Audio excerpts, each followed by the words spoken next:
Hello friend, चलिए तो इस लेक्चर में हम Coulomb's law topic number 2 topic first जो हमारा इलेक्ट्रिक चार्ज था वो कंप्लीट हो चुका है। इस लेक्चर में पर्टिकुलरली इस लेक्चर में और कंटिन्यूस जो फ्यूचर में लेक्चर्स जो आते रहेंगे उसमें हम कूलम्स लॉ के ऊपर डिस्कस करेंगे। काफ़ी बहुत ही ज़्यादा इंपॉर्टेंट है from the point of view board as well as NEET JEE and other competition. तो ठीक है, इसके पॉइंट ऑफ व्यू से हम देखें तो काफ़ी इंपॉर्टेंट है। तो हम कूलम्स लॉ के ऊपर डिस्कस करेंगे आज, ठीक है। तो कूलम्स लॉ, तो जैसे अपनी क्लास 11th में ग्रेविटेशनल फील्ड या ग्रेविटेशन चैप्टर पढ़ा था तो वहाँ पे भी हमें यूनिवर्सल लॉ ऑफ ग्रेविटेशन आया था, है नहीं।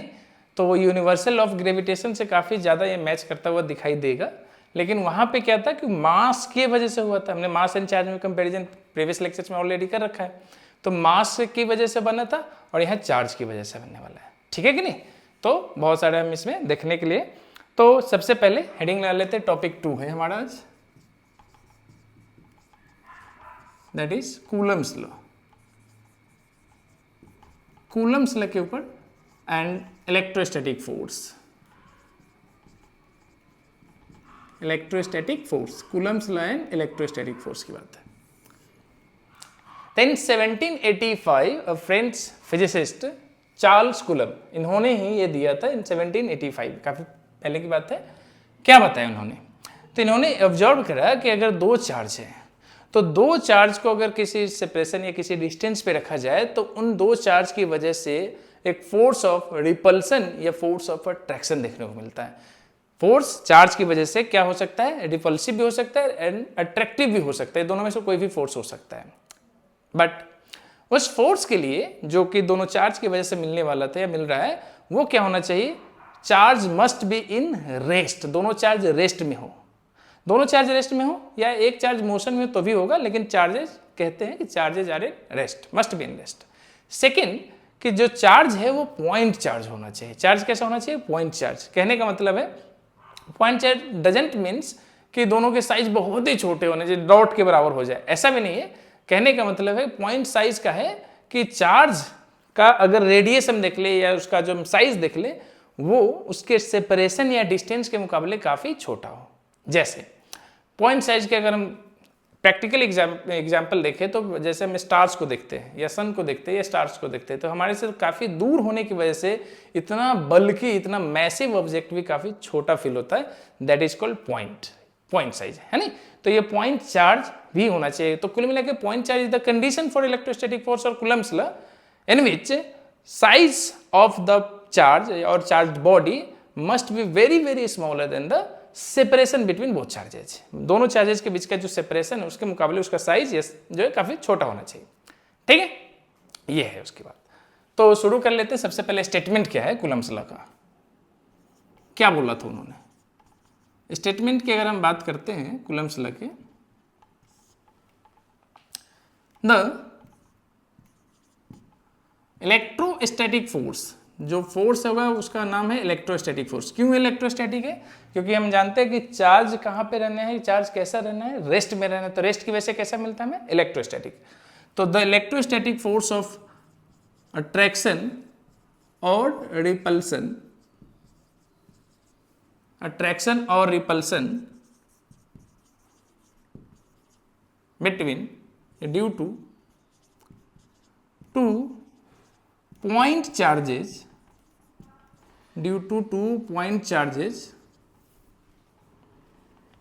जो कि कहाँ पे रेस्ट में रहने वाले, due to 2 point charges is directly proportional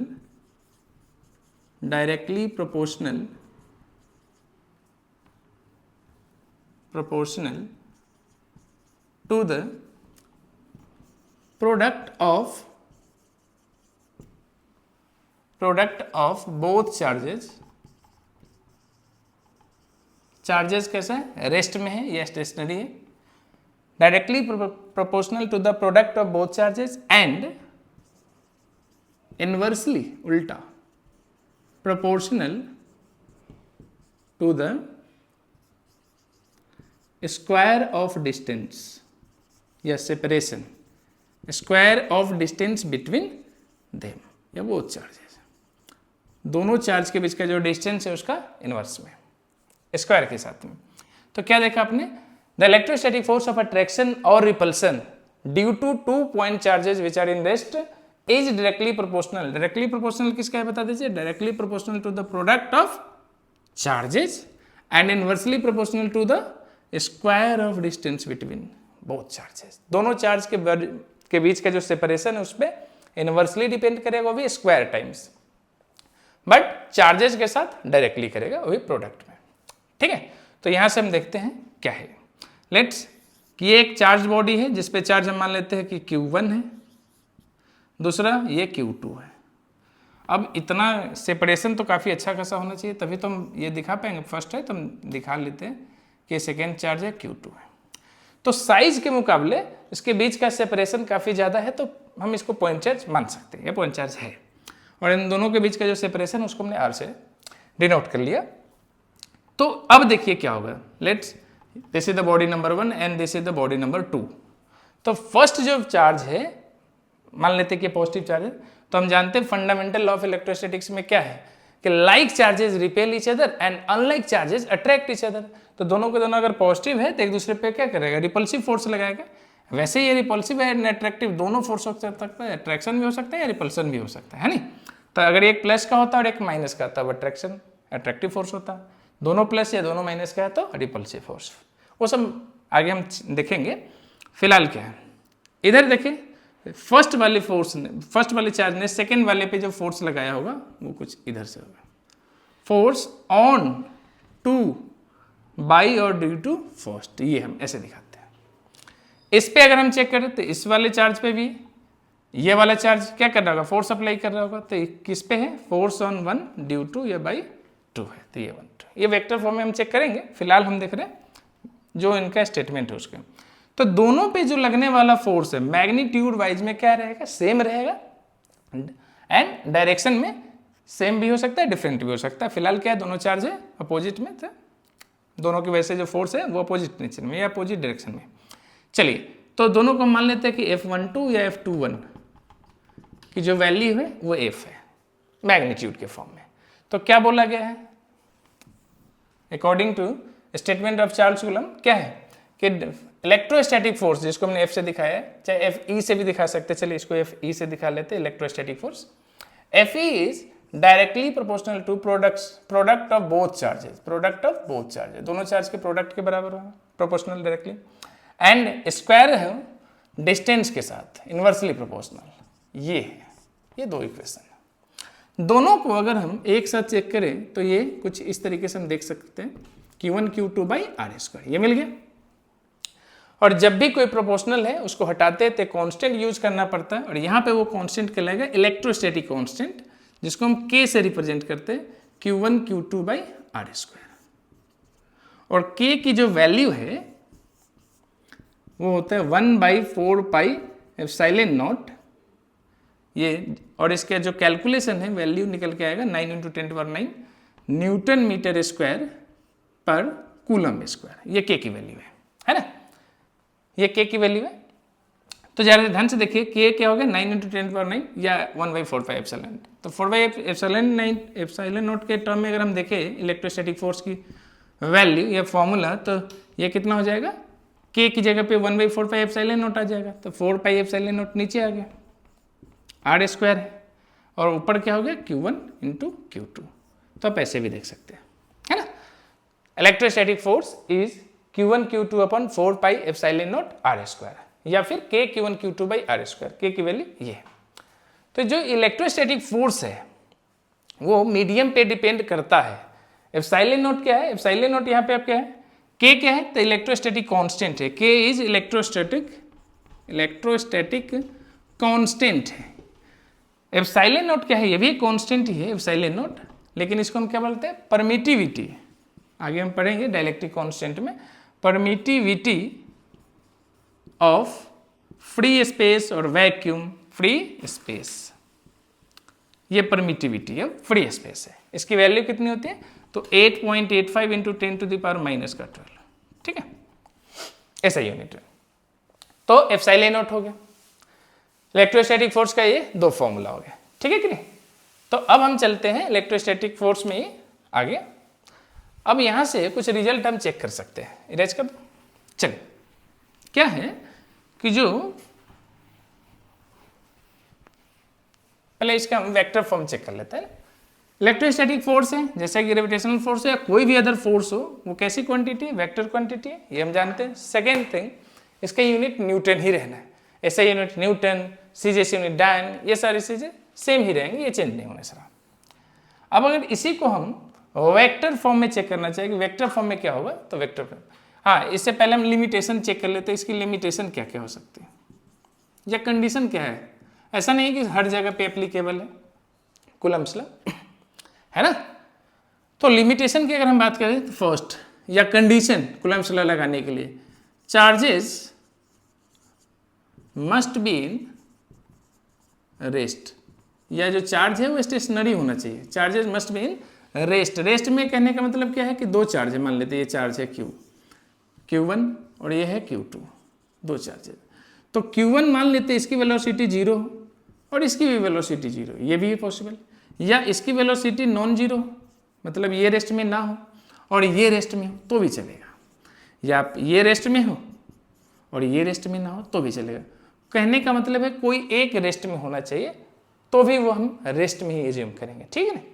तो चार्जेस, क्योंकि आप जानते हैं ना काइनेमेटिक्स में जो स्टेशनरी है, या तो कौन हो, ऑब्जर्वर स्टेशनरी हो, या जिस जो मूविंग बॉडी के लिए उसको ही स्टेशनरी कर ले। तो कुल मिला के दोनों में से कोई एक भी अगर रेस्ट में है तो हम इसको अप्लाई कर सकते हैं, that is Coulomb's law is applicable. Second condition क्या है, second condition is charges should be a point charge. Charges कैसे होने चाहिए, पॉइंट चार्ज होना चाहिए। पॉइंट चार्ज पहले ही बता चुका हूं आपको। पॉइंट चार्ज डजेंट मीन्स, अगर छोटे चार्ज तो भी साइज में छोटा है तो चलेगा ही चलेगा। अगर साइज में छोटा नहीं, जो जैसे चार्ज बॉडी है, कॉपर का है, कोई पेनी है वगैरह है, तो बड़ी बॉडी होगा। लेकिन क्या, जैसे कप ऑफ वाटर में भी हम थोड़े प्रीवियस लेक्चर में हमने चेक करा था कि कितना चार्ज होगा, तो कप ऑफ वाटर 250 ml का है, तो छोटी बॉडी तो है नहीं, तो पॉइंट साइज तो नहीं कह पाएंगे उसको। लेकिन पॉइंट साइज यहाँ पे मतलब भी नहीं है। पॉइंट चार्ज का मतलब क्या है कि साइज, पॉइंट चार्ज का मतलब साइज और radius of charged body is much smaller than separation between charges. दो चार्ज के बीच का जो सेपरेशन है, दो चार्ज के बीच का जो डिस्टेंस है, वो काफी ज्यादा हो या ज्यादा हो किसके, साइज या रेडियस ऑफ द बॉडी के, चार्ज बॉडी जो है, तो ये पॉइंट चार्ज में होगा। अगर ऐसा है तो एप्लीकेबल है, ठीक है। थर्ड, साइज जो हो, साइज ऑफ द ऑब्जेक्ट वो न्यूक्लियर लेवल से छोटा ना हो, दैट इज 10⁻⁻15 से स्मॉलर ना हो। अगर 10⁻⁻15 से स्मॉलर होगी, ये रेंज होगी, इससे छोटा होगा, तो फिर तो वो न्यूक्लियर फोर्स एप्लीकेबल हो जाएगा, है ना। हम कौन सा पर है, इलेक्ट्रोस्टैटिक, ना कि हम न्यूक्लियर फोर्स पर रहे। तो वहां पे कौन सा फोर्स लगने लगेगा, चार्ज जो साइज है वो 10⁻⁻15 से छोटा हो जाएगा, तो न्यूक्लियर फोर्स लग जाएगा, दैट इज स्ट्रॉन्ग और वीक न्यूक्लियर फोर्स, है ना। तो यहाँ पे हम वो नहीं कर रहे, इसलिए ऑब्जेक्ट का या चार्ज बॉडी का जो साइज है इससे कम ना हो, इससे ज्यादा हो, ठीक है कि नहीं। तो ये तीन कंडीशन थे। अब अगर हम बात करते हैं वेक्टर फॉर्म में, मैग्नीट्यूड क्या होगा, तो F equal to K Q1 Q2 by r square या Q1 Q2 upon 4/5 epsilon naught r square, है ना। What is electric force, electric force की अगर हम बात करें, पहले इलेक्ट्रिक फोर्स ही देख लेते हैं। इलेक्ट्रिक फोर्स क्या है, अगर कोई चार्ज है Q1, दूसरा चार्ज है Q2, दोनों रेस्ट में हो या एक रेस्ट में और एक मोशन में हो, तो ये चार्ज दूसरे चार्ज पे क्या करेगा, फोर्स अप्लाई करेगा। ऐसा इसलिए होता है क्योंकि इसके पास अपना एक इलेक्ट्रिक फील्ड होता है, जो कि हम फ्यूचर लेक्चर में डिस्कस करेंगे। तो इसके फील्ड में जैसे ही कोई दूसरा चार्ज एंटर करता है, उसके फील्ड में, मान लीजिए इसका फील्ड यहाँ तक है पहले वाले का Q2 का, तो उसमें जैसे ही एंटर किया तो इसके दोनों के ऊपर फोर्स एक्सर्टेड होगा, दोनों फोर्स फील करेगा। वो फोर्स कैसा होगा, इलेक्ट्रोस्टैटिक फोर्स होगा।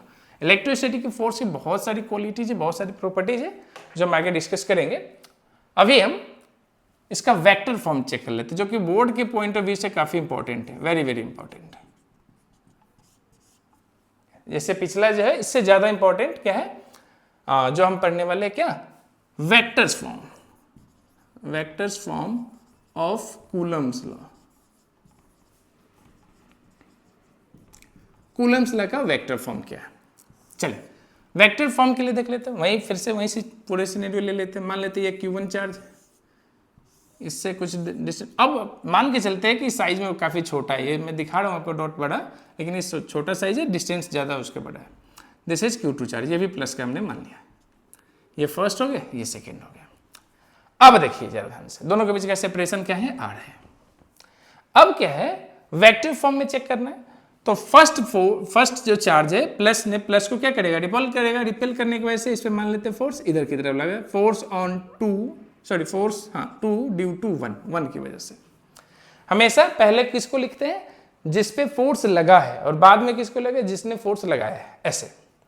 तो ये हो गया पॉजिटिव एक्स में एक्स का डायरेक्शन। इसके लिए क्या हो जाएगा, फोर्स ऑन वन, किसकी वजह से, ड्यू टू टू, ये। ठीक है।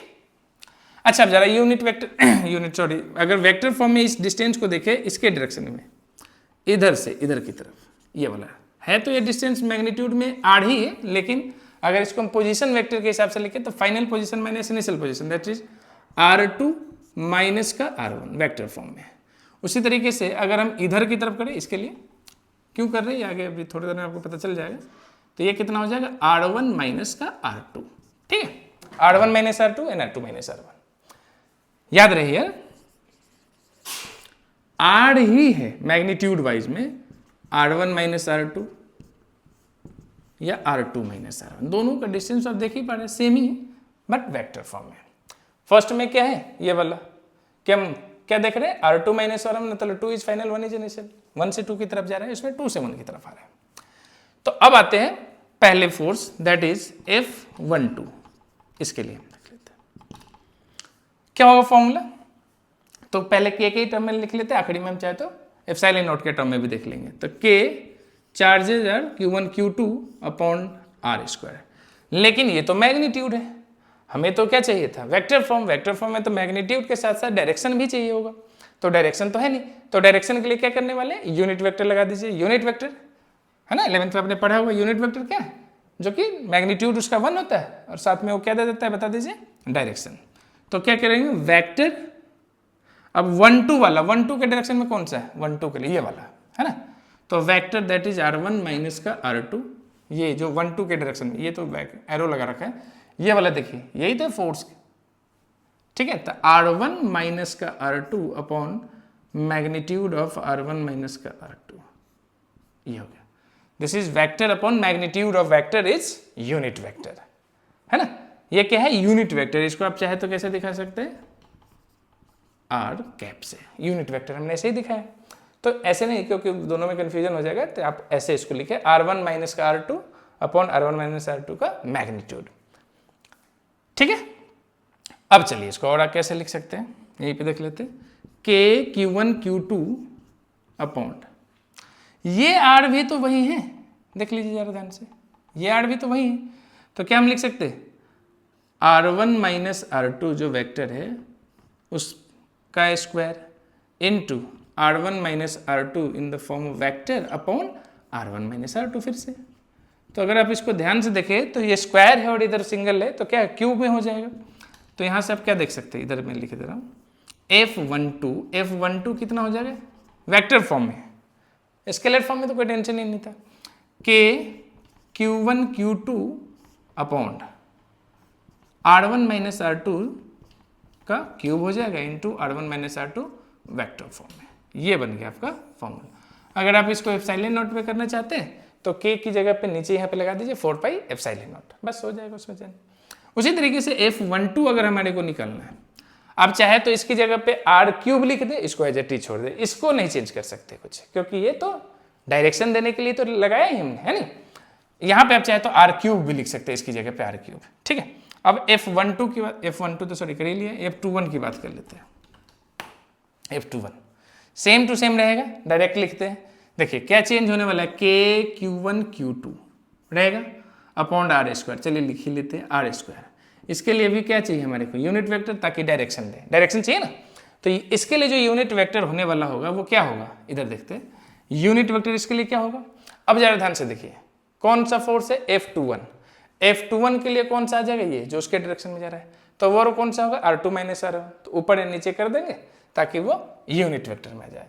तो F21 इज इक्वल टू के Q1 Q2 अपॉन चलिए फिलहाल इसको आर स्क्वायर ही रखते हैं। यूनिट वेक्टर क्या हो जाएगा इस केस में, देखिए ये वाला R2 minus R1 upon magnitude of R2 minus R1 हो गया।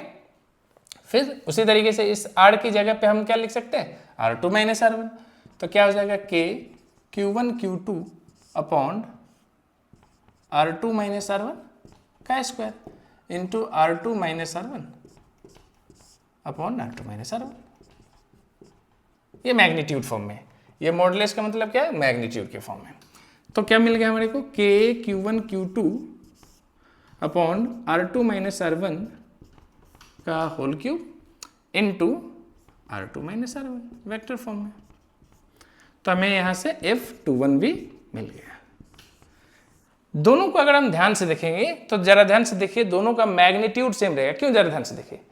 इसकी अगर मैं बात करूं तो ये R2 माइनस R1 जो है या R1 माइनस R2, ये दोनों के दोनों तो आड़े ही है, तो ये वाला पोर्शन तो दोनों में सेम हो जाएगा, है या नहीं। बस चेंज क्या है, ये R1 माइनस R2 है, ये R2 माइनस R1 है, दोनों उल्टा है, आई मीन अपोजिट डायरेक्शन के लिए बात होगी। तो magnitude of F12 is equal to होगा F21 मैग्नीट्यूड में, जिसकी वैल्यू क्या है K Q1 Q2 बाई, आप ये अपना लिख के R स्क्वायर लिख दीजिए, ठीक है, या फिर Q1 Q2 by 4 pi epsilon not R square लिख दीजिए, ठीक है। ये मैग्नीट्यूड में हो गया। दूसरी बात क्या है कि डायरेक्शन की बात करेंगे, तो डायरेक्शन के नजरिए से अगर हम देखें, ये मैग्नीट्यूड के नजरिए से तो दोनों इक्वल है, डायरेक्शन के नजरिए से देखेंगे तो F12 इज इक्वल टू क्या हो जाएगा, F21 but in opposite direction. Minus का मतलब क्या है, opposite direction. F12 is in the opposite direction of F21। Obvious बात है, इसने इसके ऊपर फोर्स, आप देख ही पा रहे हैं यहाँ पे, इसने इसके ऊपर जो फोर्स लगाए लेफ्ट हैंड साइड में, जबकि ये सॉरी राइट हैंड साइड में, लेफ्ट हैंड साइड में, है ना। तो ये है क्या है, vectors form of Coulomb's law. ये काफी बोर्ड के पॉइंट ऑफ व्यू से काफी इंपॉर्टेंट है, अप्रोक्सीमेट हर ईयर ये पूछा ही जाता है, तो इसको ज्यादा अच्छे से देख ले। चलिए अब मीडियम पे ऊपर इसका क्या इंपैक्ट आएगा वो भी हम चेक कर लेते हैं ना। वैसे डाइलेक्ट्रिक कांस्टेंट बाद में डिटेल में पढ़ेंगे, लेकिन बोर्ड के पॉइंट ऑफ व्यू से हम डाइलेक्ट्रिक कांस्टेंट देख लेते हैं। जैसे वेक्टर फॉर्म काफी इंपॉर्टेंट था, तो मीडियम में क्या होगा, चेंज होगा, वो हमें देखना है। जैसे समझिए एक सिस्टम है जिसमें दो चार्जेज है, ठीक है, Q1 Q2, दोनों के बीच का कुछ सेपरेशन है, R मान लेते हैं, ठीक है। तो एयर में उसका जो ये सारे के सारे जो हमने अब तक डेरिवेशन या प्रूफ करा था या फॉर्मूला हमने बनाया था, वो सब के सब valid only in free space, vacuum, या फिर आप बोले तो एयर के लिए। लेकिन इसी सिस्टम को हमने प्लेस्ड कर दिया कहाँ पे, वाटर में या किसी ऑयल में या किसी दूसरी जगह पे जो डिफरेंट है एयर या वैक्यूम से, तो वहां पे क्या इलेक्ट्रोस्टैटिक फोर्स सेम ही रहेगा या कुछ चेंज मिलेगा, वो हमने चेक करना है। और इसको डील करने के लिए ऑब्वियस बात है डिक्रीज तो करेगा ही, ऐसा तो है नहीं कि सेम ही फोर्स रह जाएगा, तो इंक्रीज करेगा या डिक्रीज, वो उसका आंसर अपने को मिलने वाला है इससे, that is called dielectric constant. Dielectric constant, dielectric constant को हम या तो एप्सिलॉन आर से या के से डिनोट करते हैं। देखो मैं के से तो बचूंगा डिनोट करने से, क्योंकि के से हमने ऑलरेडी इलेक्ट्रिसिटी कांस्टेंट को डिनोट कर रखा है, तो कंफ्यूजन ना हो तो मैं एप्सिलॉन आर का ही यूज करूंगा, आप अपने अकॉर्डिंग देख लेना।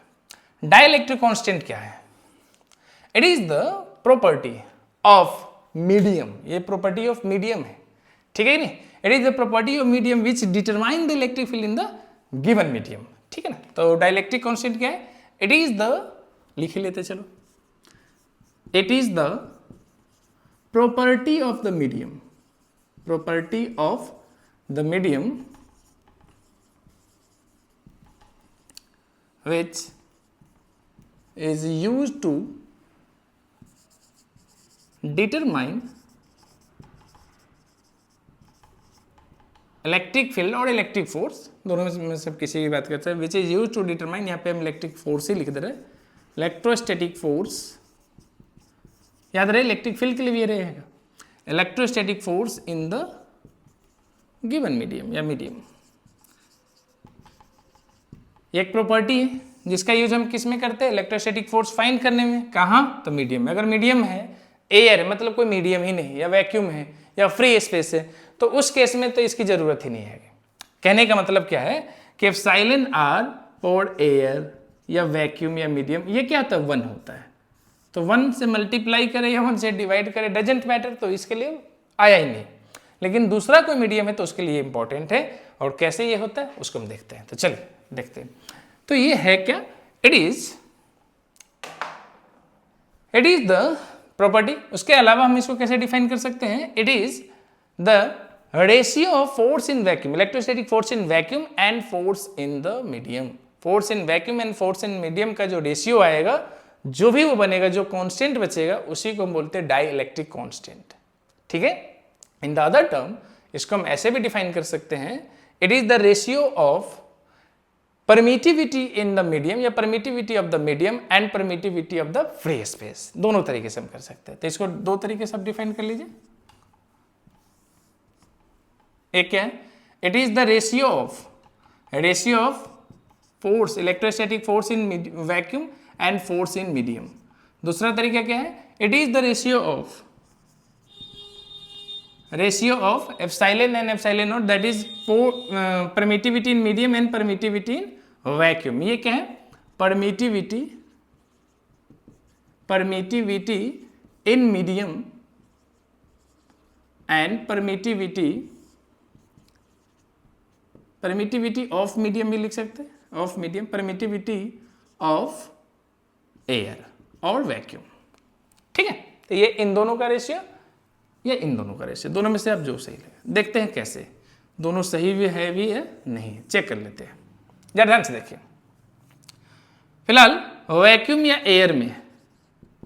एयर में हमने क्या रख दिया, सिस्टम को रखा चार्ज के, ये है, इस पे चार्ज हमने Q1 दे दिया, इस पे Q2 दे दिया, और इसके बीच का सेपरेशन है R। तो बताइए इसके लिए जो फोर्स बनेगा, फोर्स इन वैक्यूम, वो क्या होगा। अब K के टर्म में मत लेना, क्योंकि K के टर्म वाली बात ही नहीं, देख लीजिए एप्सिलॉन नॉट की बात है ना। तो क्या लिखेंगे, Q1 Q2 upon 4 pi epsilon not R square, हो गया। और अगर इसी को हम मीडियम में ले जाए, इन मीडियम में चेक करेंगे तो क्या होगा।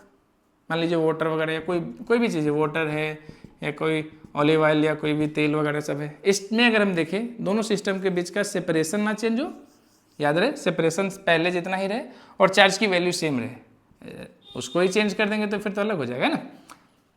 दोनों के बीच का डिस्टेंस अभी भी R है। ठीक है। अब ये कोई मीडियम है, फिलहाल कोई भी मीडियम, वाटर वगैरह कुछ भी।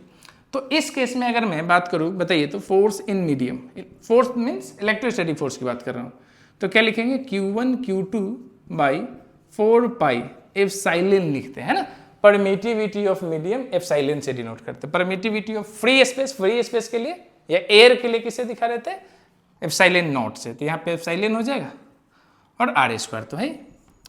अब इन दोनों को डिवाइड कर लीजिए, रेशियो ले लीजिए, फर्स्ट को सेकेंड से डिवाइड कर लेते हैं।